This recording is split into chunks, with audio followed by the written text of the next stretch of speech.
What is up, Coach Emma here, and welcome back to the Fit Habit Life podcast, where we cut through the noise, talk real health and fitness, sustainable fat loss, and habits that actually work. And on today's podcast, I will be talking about how your metabolism didn't break when you hit menopause, but here's why you think you did. But before we dig in, I wanted to thank you guys for listening. If you've enjoyed the show, if you could rate the show, share the show, or subscribe to the podcast, because doing that helps get this information in front of the right people and the people that need to hear it to debunk the crap that's out there. So I really appreciate it. But a common thing that I hear from a lot of women is their metabolism breaks when they hit menopause. That's not necessarily the case. There are some huge hormonal shifts that suck, but your metabolism doesn't break. Your metabolism is very adaptable. Think of it like a living, breathing thing. Think of it like water. This is an analogy. Think of it like water. It moves with the winds and flows and shifts, and depending on what's in it and what's going through it and all that stuff, it'll change directions, or it'll go up or down or side to side. That's not a good analogy. I'm not really good at analogies. I'm going to probably stop doing that. But what happens when you hit menopause? Basically, all your hormones drop and cortisol increases. So your overall stress resiliency bucket is smaller. But oftentimes what also happens in menopause, it's a big life shift for a lot of people. Usually post-menopause is, for most women, close to 50, which tends to be, if they have kids, when the kids start to move out of the house. Sometimes retirement, depending on what career they're in. I'm trying to think of other things. Those are kind of the big things, like kids going off to college, retirement.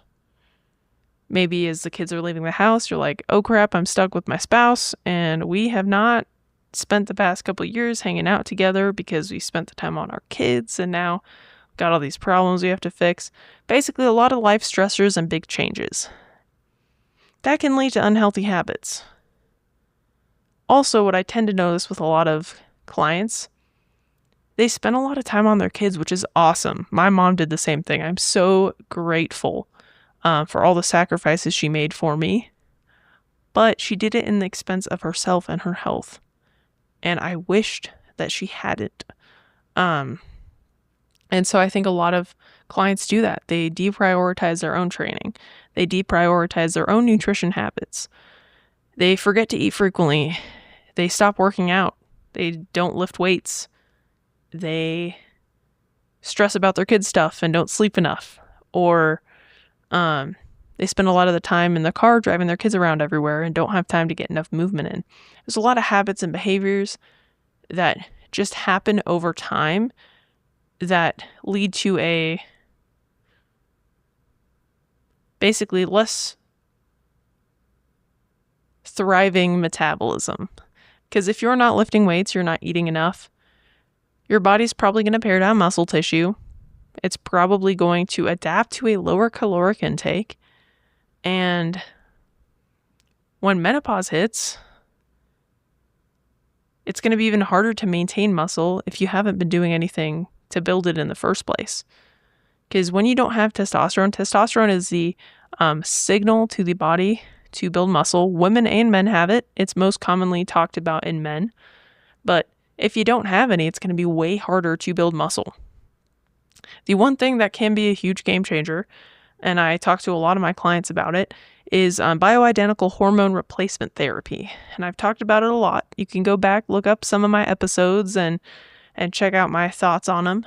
But they can be game changing because that gives your body the hormones it needs to thrive again and to feel like it's back to normal, to help with those mood swings, low energy, inability to build muscle, poor sleep quality. That's a huge one too. And that's really probably one of the biggest things is when your hormones fluctuate, your sleep gets worse because your natural levels of progesterone, which is a really important part of the sleep process, goes to almost none, which means your quality of sleep is really poor, which means overall inflammation is going to be higher, which means overall stress resiliency is going to be lower.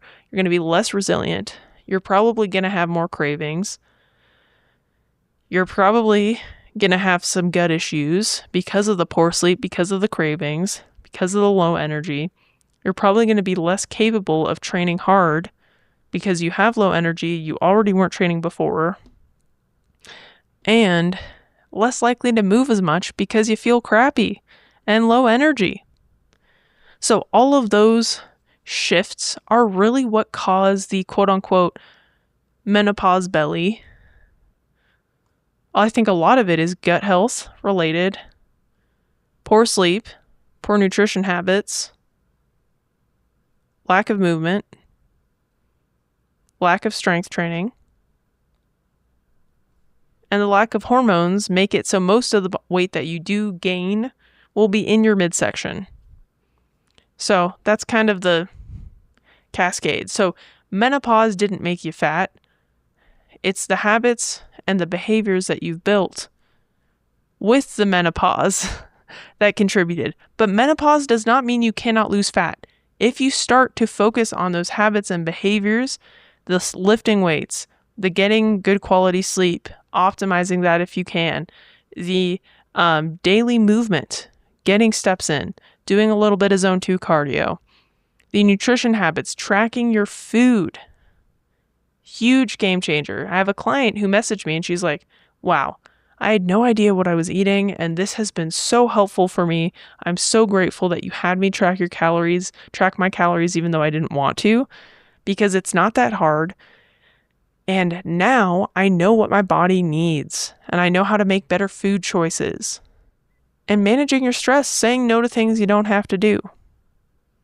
And for those of you who aren't in menopause now, start these habits now. Build muscle now. Get strong now. Focus on eating habits. Focus on your sleep quality. Focus on setting boundaries, managing your stress. Doing what you can so that when that time period does hit, you don't feel like you got hit by a bus.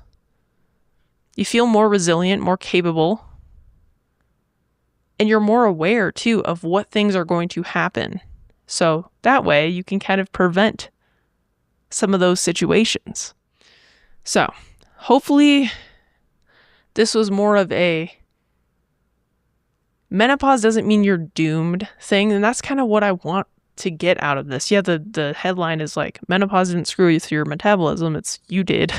But the cool thing is, because of the habits and behaviors you had that set you up for this uncomfortable transition, you can do a lot to improve your body composition, improve your energy levels, improve your performance in training, improve your gut health. You have so much power in you to do all these things. And that's what I hate about this message. You need this special supplement stack. Women in menopause are marketed to for all sorts of crap. Don't fall for it. You don't need that crap. You don't need it. You need, and you can dial in those basics and you will see improvements. That menopausal client I was telling you about, she signed up because she gained a lot of weight in her midsection all of a sudden. But she's like, well, I wasn't super active because it was my last year of teaching and I was super stressed about retiring. She took ownership. And I'm like, cool, we're going to track your calories. We're going to strength train. She has back issues too. She has sciatic pain. She has scoliosis. Like, she has problems too, but she took ownership. She's like, I need to do these things and I need help doing these things. Let's start. Cool. We're making adjustments as we go because sometimes her back flares up. But in about 3 weeks, she's dropped inches on her waist despite not losing weight in menopause. You can do it. So, point of this episode, if you're in menopause, you're not doomed. You can do all the things. You can get back to where you want to be. Definitely recommend bioidentical hormone replacement therapy. But even if you're not comfortable doing that, there's a lot you can do to yourself. And if you feel like you need accountability to get there, I'd be more than happy to help. Just shoot me a message and we can chat. But if this episode was helpful, please share it, rate the show, subscribe to the podcast, because that helps me debunk the crap out there. You're not doomed if you're in menopause. You don't need a special supplement stack. You just need a little bit more of the basics and maybe some accountability to help you implement it. But you guys got this. Anyway, thank you guys for listening, and I'll catch you on the next one. Peace.